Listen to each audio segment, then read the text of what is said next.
Dear student, अब तक मैंने आपको क्वार्टाइल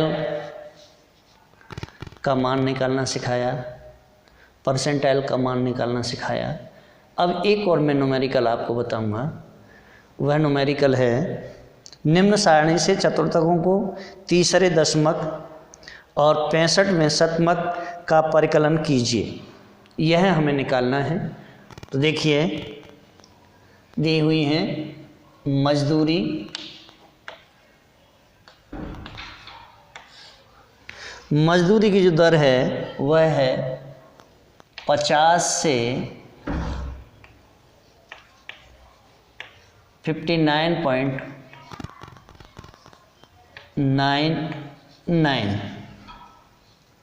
इसके बाद 50 से 69.99। आगे 50 से 79.99 टू 50 से 89.99। इसके बाद 50 से 99.99। अब देखिए, यहाँ जो श्रमिकों की संख्या है वह दी हुई है, यानी श्रमिकों की संख्या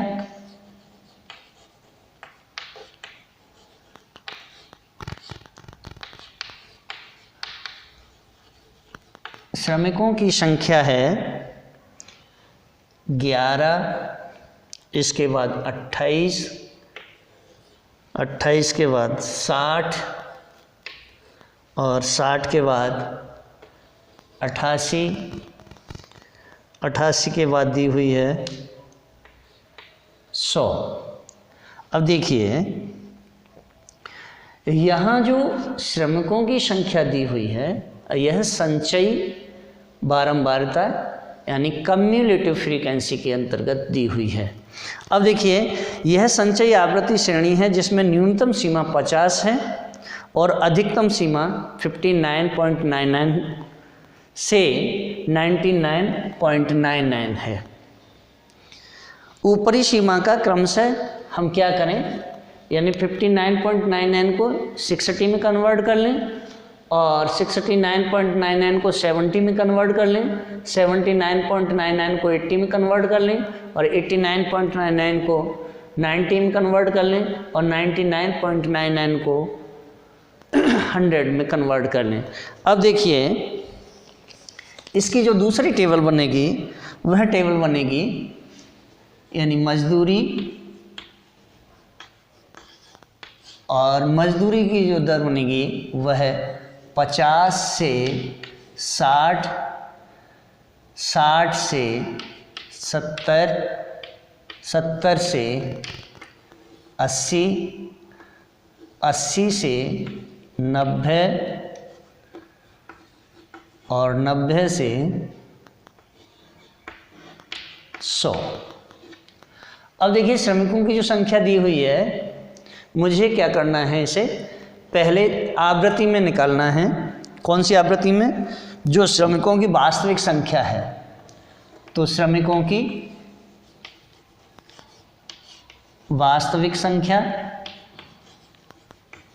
और इसे निकालते हैं। और फिर आगे श्रमिकों की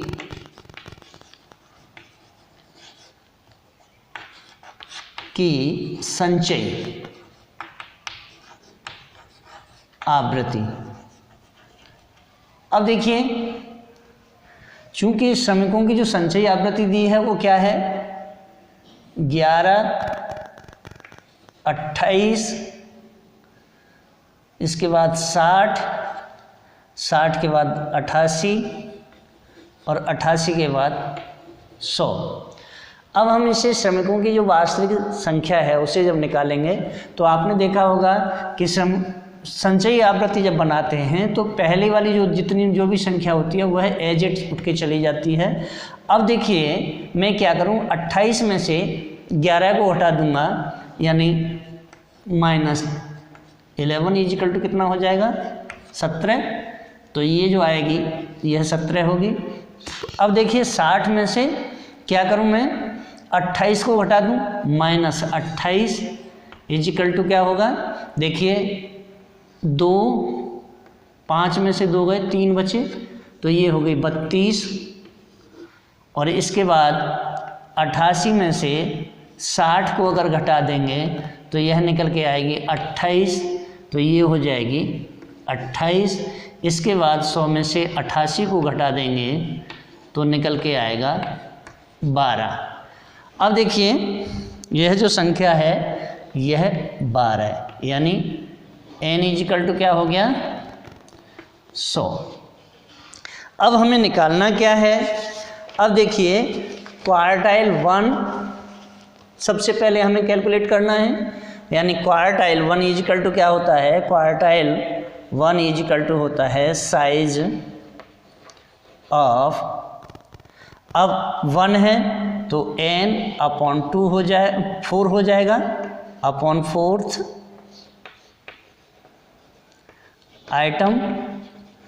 अब निकाल लीजिए, यानी ये हो जाएगा क्वार्टाइल 1 इजिकल टू होगा 100 upon 4 is equal to 25th item. अब देखिए 25th आइटम है, तो अब क्या करना है हमें, क्वार्टाइल 1 का जो फॉर्मूला है वह क्या लगाते हैं हम,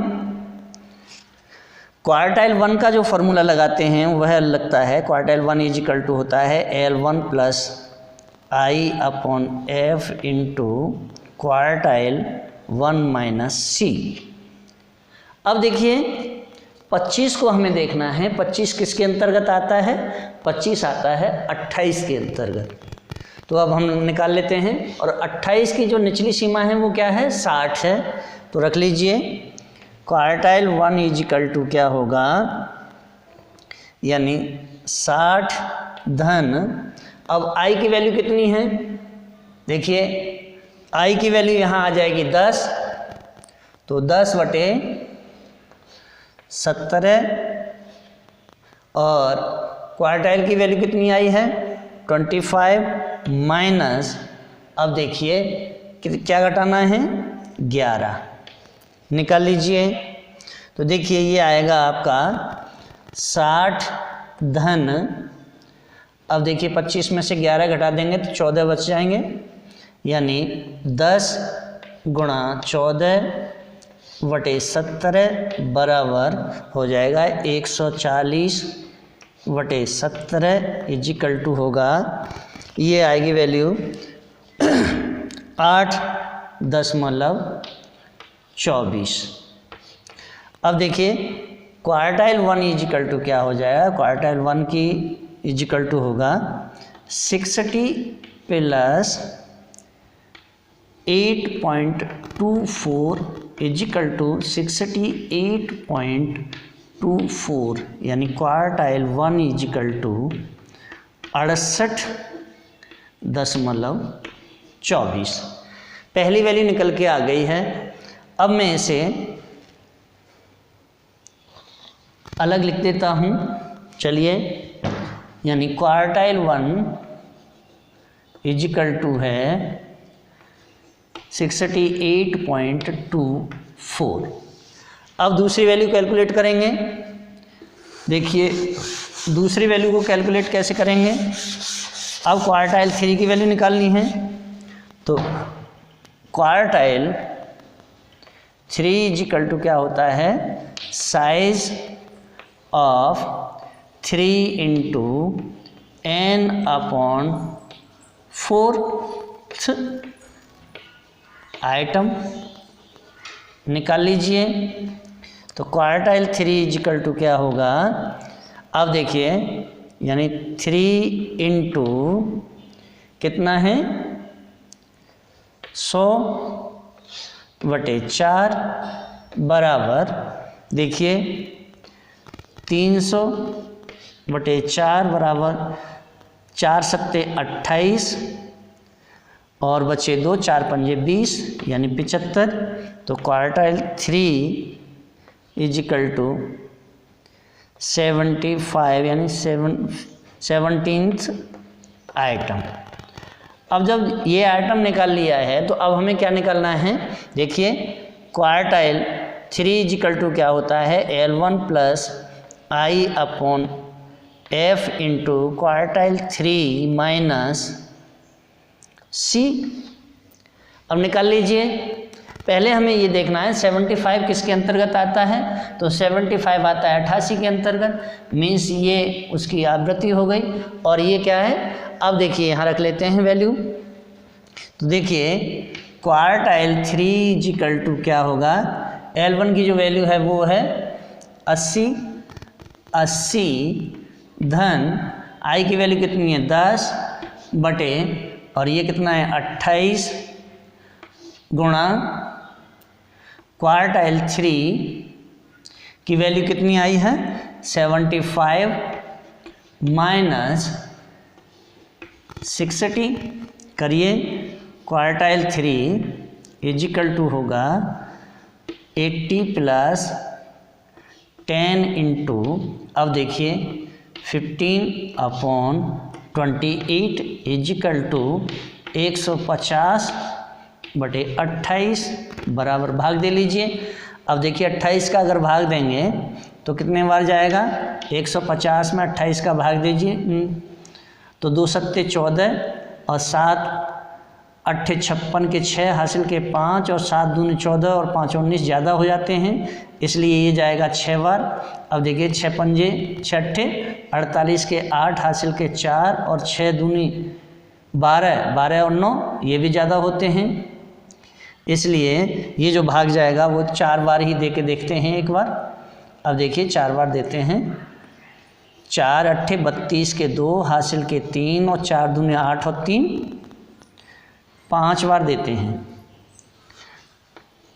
तो 5 अट्ठे 40 का 0 हासिल के 4 और 5 दूनी 10 और 4 14 10 बचे। अब देखिए दशमलव लगा के एक 0 बढ़ा लीजिए और भाग दीजिए, तो ये भाग जाएगा आपका 5.36। अब देखिए ये जो वैल्यू आएगी वह कितनी आएगी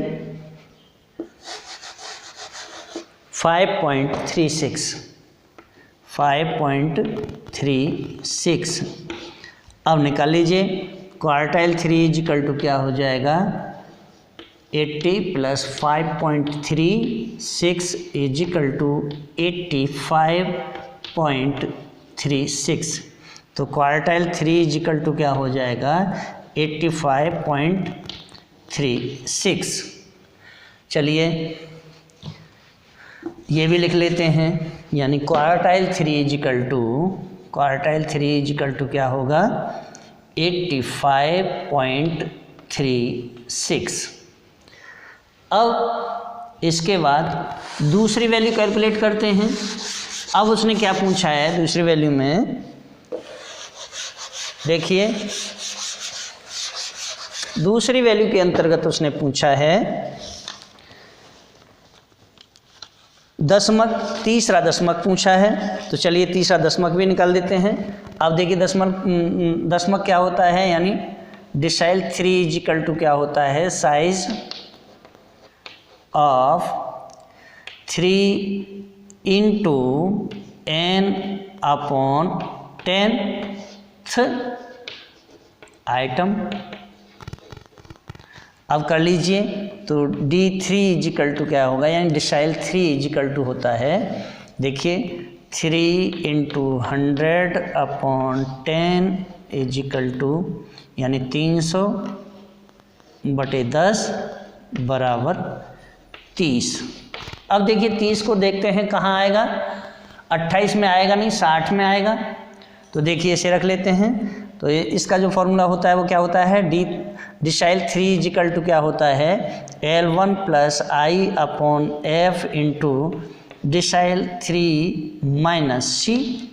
कर लीजिए, तो D3 इजिकल टू क्या होगा। अब देखिए इसकी निम्न सीमा क्या है 70। चलिए यानी 70 धन 10 बटे, अब फ्रीक्वेंसी क्या है 32 है, तो इसे 32 रख लेते हैं। और देखिए यहाँ क्या वैल्यू आई है इसकी 30 ऋण क्या करना है 28।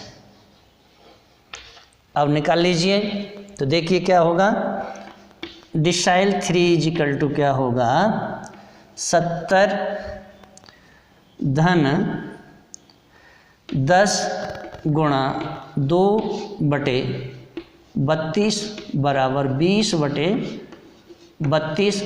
अब देखिए 20 में 32 का भाग देना है, तो 20 में 32 का भाग कैसे देंगे, यानी 20 में 32 का भाग दीजिए। 32 का भाग जाएगा ही नहीं, तो ना जाने का शून्य लगा दीजिए, यानी 0, दशमलव लगा के एक 0 बढ़ा लीजिए। अब देखिए भाग दीजिए, कितने बार जाएगा 3 छक्के 18, तो 6 बार दिया, 6 दूनी 12 के 2 हासिल का 1 और 6 तिया 18 और 1 19 बचे 8। अब देखिए फिर एक 0 बढ़ा लो और 3 का फिर भाग दो, 3 दूनी 6 और 2 दूनी 4 और 2 तिया 6, यानी 6 बचे और 1 बचा, फिर एक 0 बढ़ा लो और भाग दे दो, तो यहाँ भाग जाएगा 3 5 15, 5 दून 10 का 0 हासिल का 1 और 5 तिया 15 और 1 16, यानी 0.25। तो ये वैल्यू आएगी इजिकल टू 0.625। अब देखिए प्लस कर लीजिए, तो डिसाइल 3 इजिकल टू क्या हो जाएगा 70 प्लस 0.625 इजिकल टू 70.625। इसलिए डिसाइल 3 इजिकल टू क्या हो जाएगा 70.625। चलिए इसकी वैल्यू भी रख देते हैं। ये डिसाइल 3 की वैल्यू क्या आ जाएगी, डिसाइल 3 इजिकल टू होगा 70.625। अब देखिए मेरे पास क्या रह गया, अब रह गया है परसेंटाइल। अब परसेंटाइल को कैलकुलेट करना है, तो कौन सा परसेंटाइल पूछा है इसने 65वें शतमक यानी 65। अब देखिए 65वें शतमक को यानी परसेंटाइल 65 इजिकल टू क्या होता है size of 65 into n upon 100 कर लीजिए आइटम निकाल लीजिए। तो P65 इजिकल टू क्या हो जाएगा, यानी 65 into 100 upon 100 is equal to 6500 upon 100 is equal to 65th item. अब हमें ये देखना है कि 65 किसके अंतर्गत आता है, मीन्स 88 के अंतर्गत आता है। चलिए अब इसे रख लेते हैं। तो 65 यानी P65 इजिकल टू क्या होगा L1 plus I upon F into percentile 65 minus C कर लीजिए। चलिए आगे रख लेते हैं वैल्यू को इसको। तो ये परसेंटाइल 65 इजिकल टू L1 की वैल्यू क्या होगी, देखिए 80, यहाँ भी 80 है, धन 10 बटे, अब फ्रीक्वेंसी कितनी है इसकी 28 और परसेंटाइल की वैल्यू कितनी आई 65 यानी 65 ऋण क्या करना है 60 कर दीजिए। तो परसेंटाइल यहाँ कर लेते हैं, परसेंटाइल देखिए परसेंटाइल 65 इजिकल टू 80 प्लस 10 गुणा 5/28 बराबर 50/28, भाग दे लीजिए 50 में, यानी 50 में अगर हम 28 का भाग देते हैं तो देखिए 28 दूनी कितने हो जाएंगे 56, इसलिए एक बारी देंगे यानी 28, बचे 2 और 2 22 बच गए, 10 मिनट लगा के एक 0 बढ़ा लो। अब भाग दे दीजिए और इसमें भाग जाएगा 2 9 18, 8 9 72 के 2 हासिल के 7 और 9 दूनी 18, 18 और 7 ज़्यादा हो जाते हैं, इसलिए इसे हम देंगे 7 बार देते हैं। देखिए 7 8 56 के 6 हासिल के 5 और 7 दूनी 14 और 5 19, 14 और 5 19। अब देखिए माइनस कर लीजिए तो ये 4 बचे, यहाँ से दाही गई, यहाँ हो गए 11, 11 में से 9 गए तो 2 बचे, यानी 24, एक 0 फिर बढ़ा लो और फिर भाग दे दीजिए और इसमें भाग फिर आप 8 बार दीजिए। 8 8 64 के 4 हासिल के 6 और 8 दूनी 16, 16 और 6 हुए तुम्हारे 22, ये बचे 6 और 1, 16, फिर एक 0 बढ़ा लो और फिर भाग दे दो। अब इसमें भाग दे दीजिए आप 2 पंजे 10, 2 6 12, 2 7 14, यानी 7 बार जाएगा नहीं, इसलिए 6 बारी देंगे। 6 8 48 के 8 हासिल के 4 और 6 दूनी 12, 12 और 4 16, यानी इतना ही जाएगा 1.786, 1 ये हो गया इजिकल टू 1.786। अब देखिए निकाल लीजिए तो ये जो वैल्यू होगी वह होगी P65 इजिकल टू 80 धन 1.786 बराबर 81.786। अब देखिए 6 है तो इसको मैं क्या करूं, वापस 2 डिजिट में अगर कन्वर्ट करना चाहें तो इसे यहाँ 1 बढ़ा देंगे, आगे से 6 ख़त्म कर देंगे। लेकिन ऐसा करना चाहें तो आप कर सकते हैं और नहीं करना चाहें तो भी कोई दिक्कत नहीं है। तो देखिए परसेंटाइल 65 इजिकल टू होगा 81.786। अब देखिए मैंने आपके समक्ष चारों चीज़ें निकाल दी हैं, यानी क्वार्टाइल 1 भी निकाल दिया, क्वार्टाइल 3 भी निकाल दिया, डेसाइल भी निकाल दिया और परसेंटाइल भी निकाल दिया। अब देखिए इसके बाद हम जो क्वेश्चन करें और वह है जो न्यूमेरिकल होगा, उसमें वह न्यूमेरिकल बिल्कुल ही हटके है। देखिए 500 मजदूरों के समूह में 4% की दैनिक मजदूरी 60 रुपये से कम है। फिर से समझें कि 500 मजदूरों का एक समूह है, उस समूह में 4% की दैनिक मजदूरी 60 रुपये से कम थी और 15% मजदूरों की मजदूरी 62 रुपये 50 पैसे से कम थी। 15% मजदूरों ने 95 रुपये और उससे अधिक मजदूरी कमाई और उनमें से 5% को 100 रुपये और अधिक प्राप्त हुए। मध्यका और चतुर्थक मजदूरियां क्रमशः 82.25 यानी 82.25, 72.75 और 90.50 रुपये थी। चतुर्थक यानी 4th क्वार्टाइल और षष्ठम यानी 6th दशमक मजदूरी क्रमशः 78 रुपये 75 पैसे और 85 रुपये 34 पैसे थी। 55 से 105 रुपये तक का संपूर्ण विस्तार मानते हुए इस सूचना को एक आवृत्ति बंटन के रूप में प्रस्तुत कीजिए। और देखिए यह जो क्वेश्चन है जयनारायण व्यास यूनिवर्सिटी जोधपुर में, आगरा यूनिवर्सिटी आगरा में, चौधरी चरण सिंह यूनिवर्सिटी मेरठ में और राजस्थान यूनिवर्सिटी जयपुर के अंतर्गत आया है।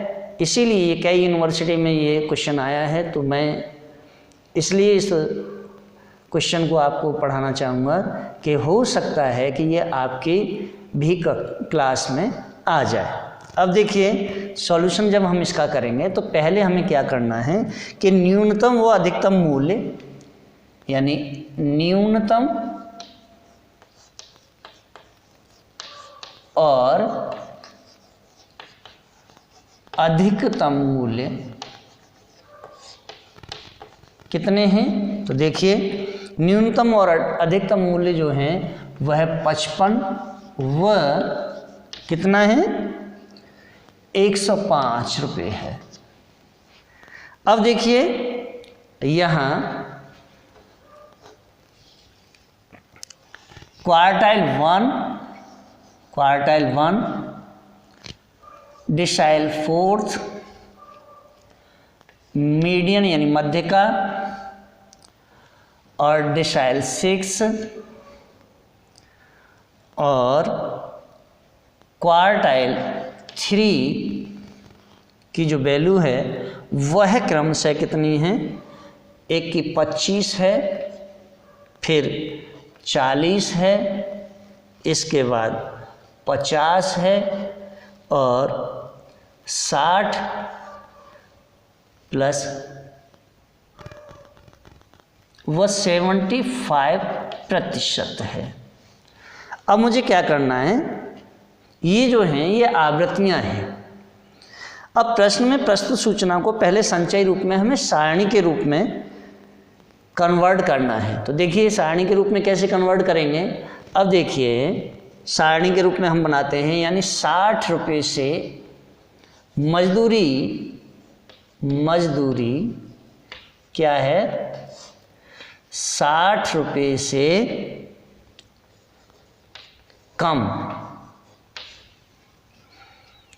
60 रुपये से कम और 62 रुपये 50 पैसे से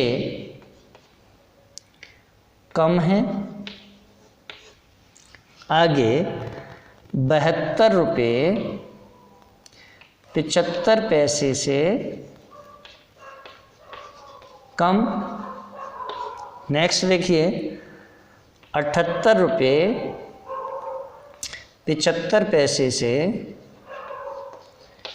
कम। इसके बाद दिया है 82 रुपये 25 पैसे यानी से कम। नेक्स्ट 85 रुपये 24 पैसे से कम। आगे है 90 रुपये 50 पैसे से यानी रुपये से कम। लेकिन यहाँ देखिए आगे क्या है, 95 रुपये से अधिक, 95 रुपये से अधिक। आगे क्या है 100 रुपये से अधिक।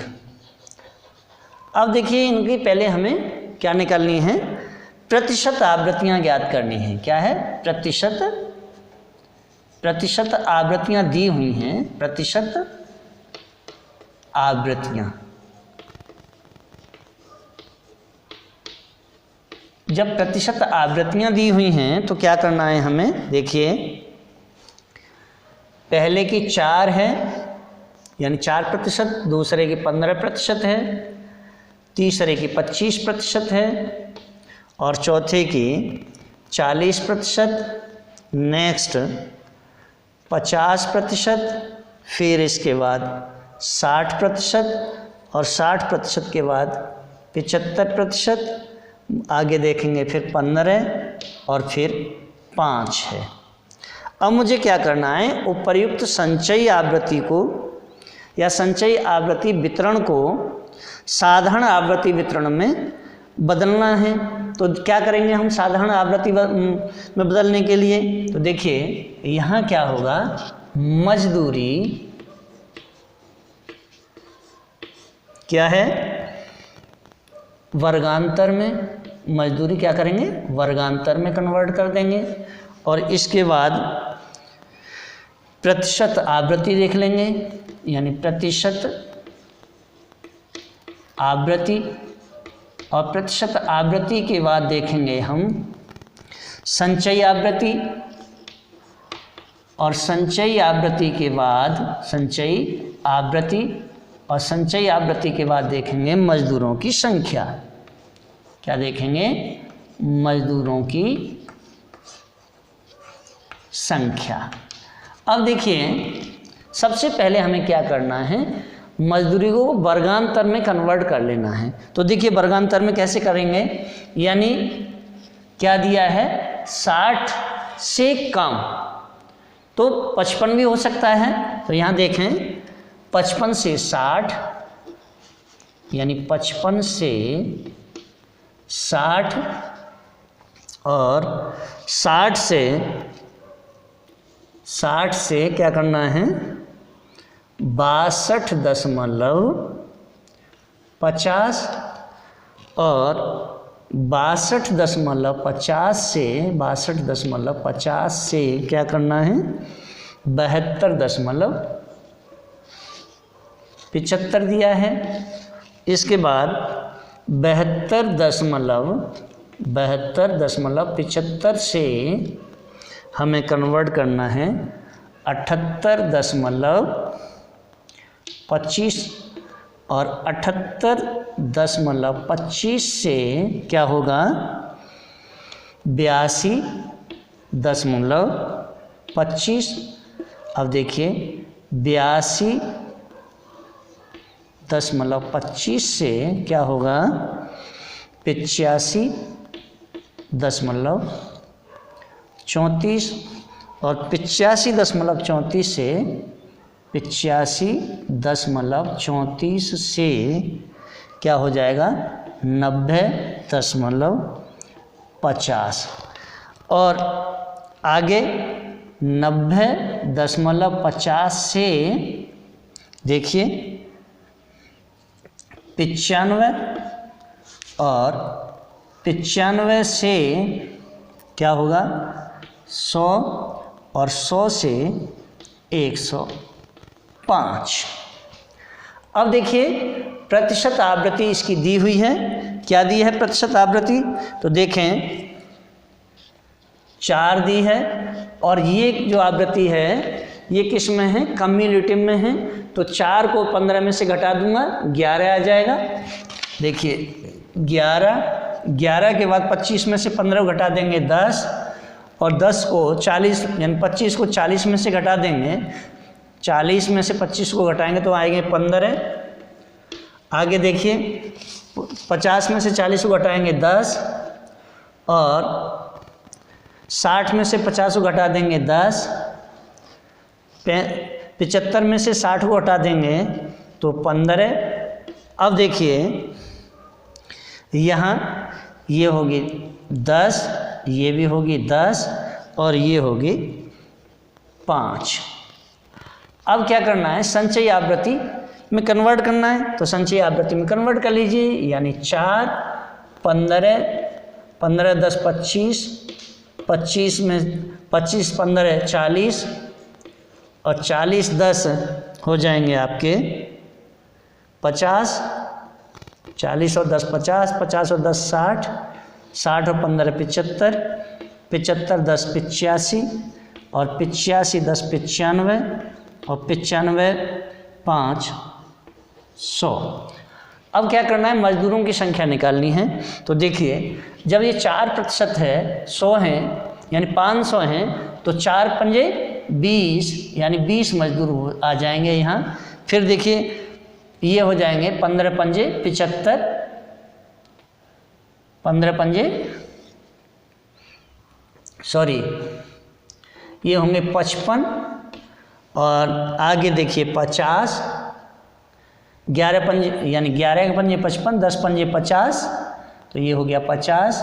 और देखिए 15 पंजे 75, नेक्स्ट 10 पंजे 50, और फिर 10 पंजे 50, 15 पंजे 75, 10 पंजे 50, और 10 पंजे 50, और 5 पंजे 25। कैसे आ गया ये, यानी 20, 55, 50, 75, 50, 50, 75, 50, 50, 25 कैसे आए हैं ये और बता दूं। तो देखिए जो प्रतिशत आवृत्ति दी है, यानी 100 में 4 हैं तो 500 में कितने हो जाएंगे, 20 हो जाएंगे। जब 100 में 11 हैं तो 500 में कितने हो जाएंगे, 55 हो जाएंगे। 100 में जब 10 हैं तो 500 में कितने होंगे, 50। 100 में अगर 15 हैं तो 500 में कितने होंगे, 75। 100 में अगर 10 हैं तो 500 में कितने होंगे, 50। 100 में फिर 10 हैं तो 500 में 50 होंगे। फिर 100 में अगर 15 हैं तो 500 में 75 हो जाएंगे। 100 में अगर 10 हैं तो 500 में 50 हो जाएंगे। 100 में 10 हैं तो 500 में फिर 50 हो जाएंगे। और अगर ये 5 हैं 100 में तो ये 25 हो जाएंगे। क्यों हो गए, क्योंकि इसमें स्पष्ट दिया है कि 500 मजदूरों के समूह में 4%, 15%, 15%, 5% ये सब दिए हुए हैं, इसलिए मैंने ये आपके समक्ष निकाल दिया। अब देखिए ये जोड़ कर लेते हैं। 5 और 5 10, 10 और 5 15, 15 और 5 20 का 0 हासिल के 2, और 2 और 5 7 यानी 2 और 2 4 और 5 9, 9 और 5 9, और 5 14, 14 और 7 14 7 21, 21 5 26, 26 और 5 31, 31 और 7 38, 38 और 5 43, 43 और 5 हुए आपके 48, और 2 50, यानी 500 मजदूर हो गए। अब ये आपके समक्ष बनानी थी टेबल, मैंने आपके लिए बना दी है। अब देखिए एक और क्वेश्चन है कि अज्ञात आवृत्तियों का निर्धारण यानी डिटर्मिनेशन ऑफ मिसिंग फ्रीक्वेंसीज कैसे निकालते हैं। और सबसे पहले हमें ये समझना है कि अज्ञात आवृत्ति का निर्धारण करते कैसे हैं। तो देखिए किसी आवृत्ति श्रेणी में यदि मध्यका और बहुलक के मान दिए हों और कुछ आवृत्तियां अज्ञात हों, तो m और z के सूत्रों की सहायता से या m और z के सूत्रों का प्रयोग करके हम ज्ञात आवृत्तियों की सहायता से अज्ञात आवृत्तियों का निर्धारण कर सकते हैं। अब वह कैसे करेंगे, तो चलिए इसके लिए भी एक क्वेश्चन मैं आपके लिए लेकर के आया हूं और उसे भी समझें।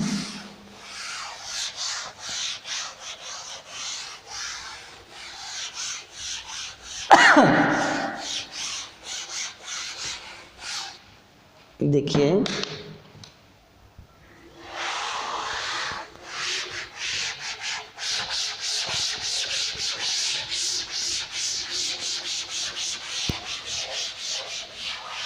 क्वेश्चन दिया है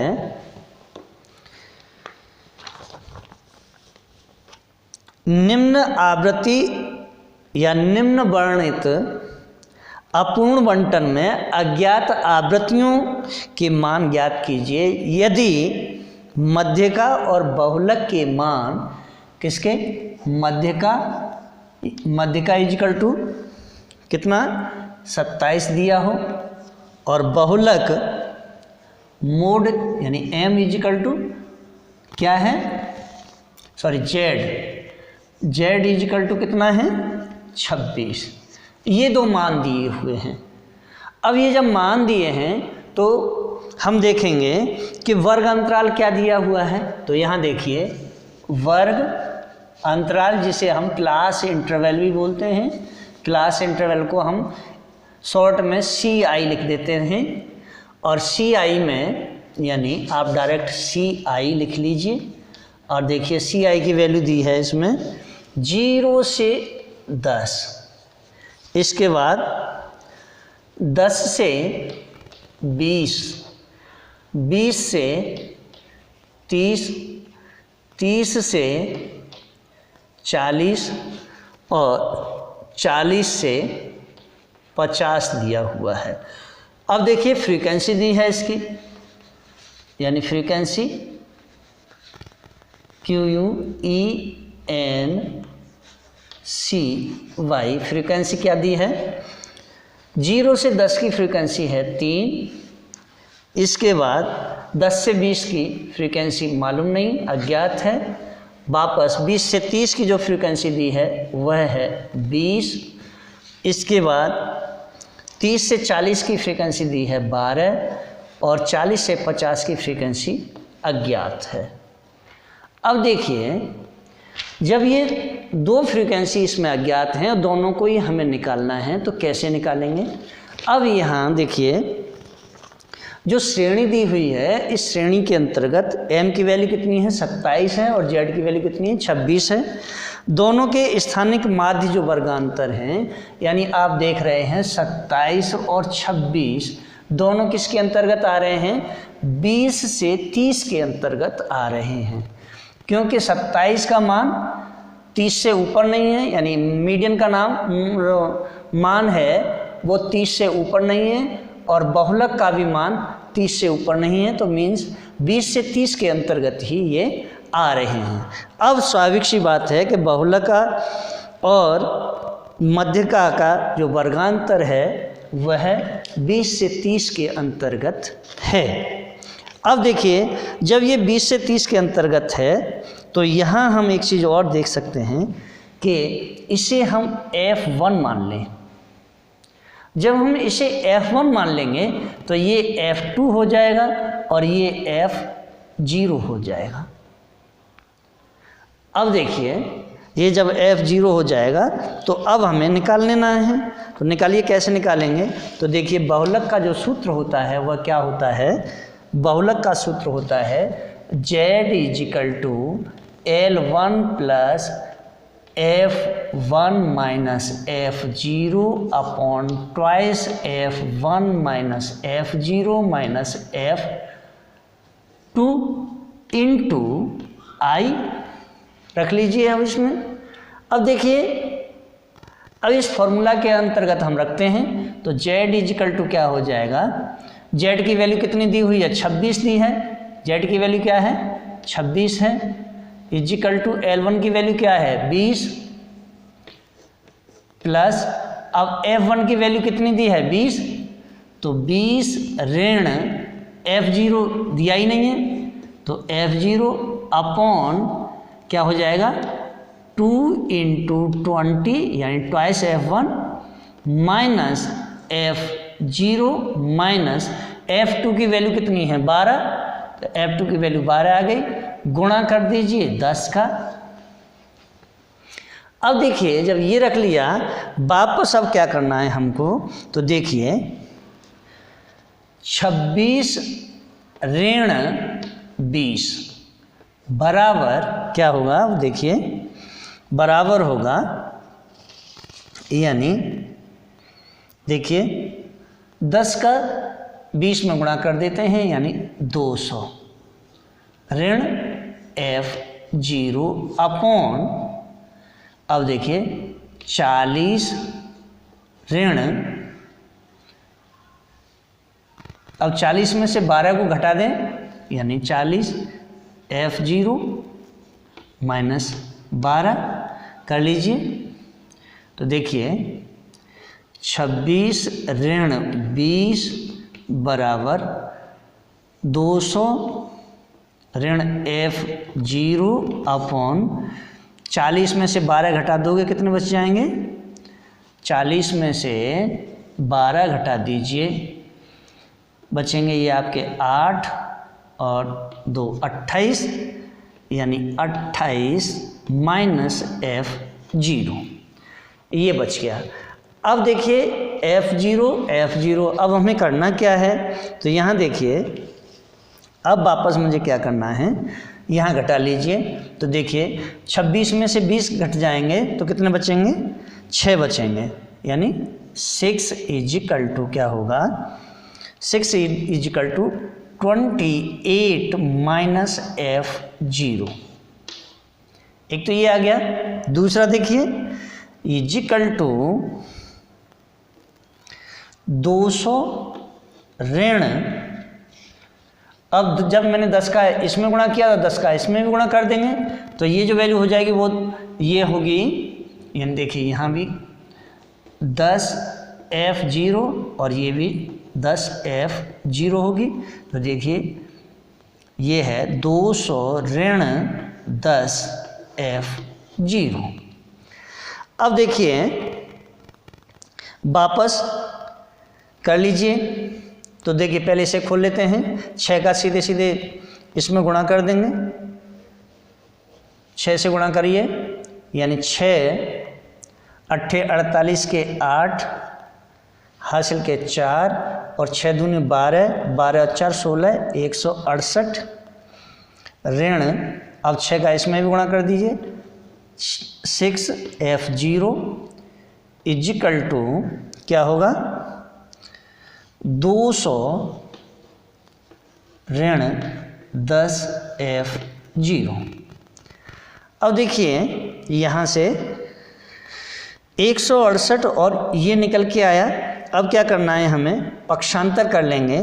तो देखिए इधर ले आए, 10 F0 ऋण 6 F0 बराबर 200 ऋण 168 कर लीजिए। अब इसे घटा लीजिए तो ये हो गया 4 F0 इजिकल टू 200 में से 168 घटा दोगे 32। अब कर लीजिए F की जो वैल्यू निकालेंगे तो F इजिकल टू क्या हो जाएगा, F0 इजिकल टू होगा 32/4 बराबर 8। तो एक वैल्यू F0 की कितनी आ जाएगी, 8 आ गई। अब देखिए जब ये निकाल ली, अब इसके बाद में दूसरी वैल्यू को कैलकुलेट करेंगे। लेकिन यहाँ एक चीज़ और देखते हैं कि अगर संचयी आवृत्ति दी होती, संचयी आवृत्ति का दिया होता तो हम 1, 2, 3 और 4 की वैल्यू घटा करके इसकी आवृत्ति को निकाल लेते हैं। लेकिन यहाँ संचयी बारंबारता दी ही नहीं है। जब संचयी बारंबारता नहीं दी है तो अब मुझे क्या करना है, मीडियन की वैल्यू कैलकुलेट करनी है। और मीडियन की वैल्यू कैलकुलेट करते हैं तो क्या है, m is equal to L1 plus I upon F into M minus C ये होता है। अब निकाल लीजिए इसमें। तो देखिए m की वैल्यू कितनी दी है, m की वैल्यू दी है 27। यहाँ देखिए 27 बराबर, अब L1 की वैल्यू कितनी है, यहाँ भी 20 ही है, तो 20 धन I की वैल्यू कितनी है 10। अब यहाँ देखिए 20 यानी F की वैल्यू 20 आ गई। और वापस हम देख रहे हैं तो यहाँ देखें m माइनस, अब m हमें पता करना है माइनस। अब आप कहेंगे कि c की वैल्यू कहाँ से निकालेंगे, तो 3 और 8 को जोड़ देंगे 11 आ जाएगा। तो ये 11 कर लिया। अब देखिए क्या करना है, 27 ऋण 20 बराबर, अब देखिए वापस 27 ऋण 20 बराबर, अब देखिए ये 10 यानी 1 और 2, तो ये 1/2 हो गया। अब 1/2 हो गया तो क्या होगा, यहाँ m माइनस 11 हो जाएगा। और जब ये हो जाएगा तो फिर क्या होगा, देखिए इजिकल टू निकाल लीजिए। जब 20 में से, यानी यहाँ कर लेते हैं, डायरेक्ट उधर नहीं करता, 27 में से 20 घटा देंगे तो कितने बच जाएंगे, 7। और 7 जब बचेंगे तो 7 इजिकल टू क्या होगा 1/2 हो जाएगा और ये वैल्यू क्या होगी m-11। जब ये होगी तो आगे कर लीजिए 2 से गुणा कर दीजिए, ये कितना हो गया 14 और इजिकल टू m- क्या है 11। जब ये दिया है तो क्या करना है अब हमें, इसलिए 14 ऋण 11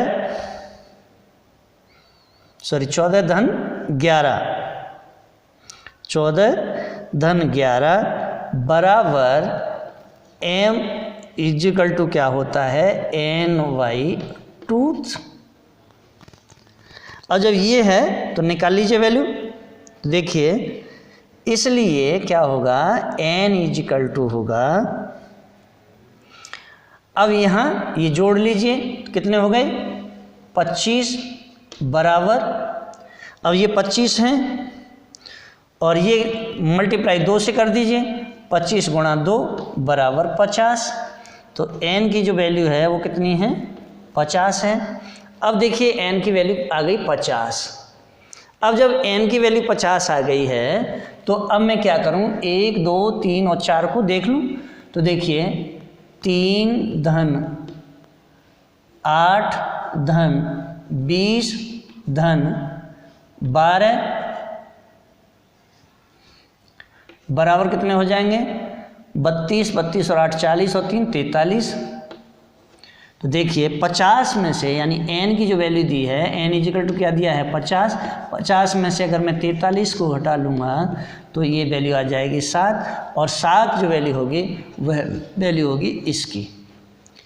अब जब ये दोनों निकाले हैं तो अब देखिए अंतिम वर्ग यानी 40 और 50 की जो आवृत्ति है वह कितनी है 7 है और वर्ग 40-50 की आवृत्ति 7 होने के साथ अज्ञात आवृत्तियाँ जो होंगी वह होंगी यानी 0 से 10 की आवृत्ति होगी आपकी 8 और 40 से 50 की आवृत्ति होगी 7। दोनों ही निकाल दिए हैं। और इसके साथ ही अगर आपको हमारा चैनल अच्छा लगा हो तो चैनल को सब्सक्राइब करें, लाइक करें, कमेंट करें, बेल आइकन का बटन अवश्य दबाएं। साथ ही कल मैं आपके लिए जो नया टॉपिक लेकर के आऊँगा समांतर माध्यिका, और समांतर माध्यिका पूरा ही अध्ययन कराएंगे। उसके अंतर्गत हम आपको अध्ययन कराएंगे बहुलक, मध्यिका और समांतर माध्य, तीनों को ही निकालना सिखाऊंगा। नया टॉपिक लेके आऊँगा। धन्यवाद।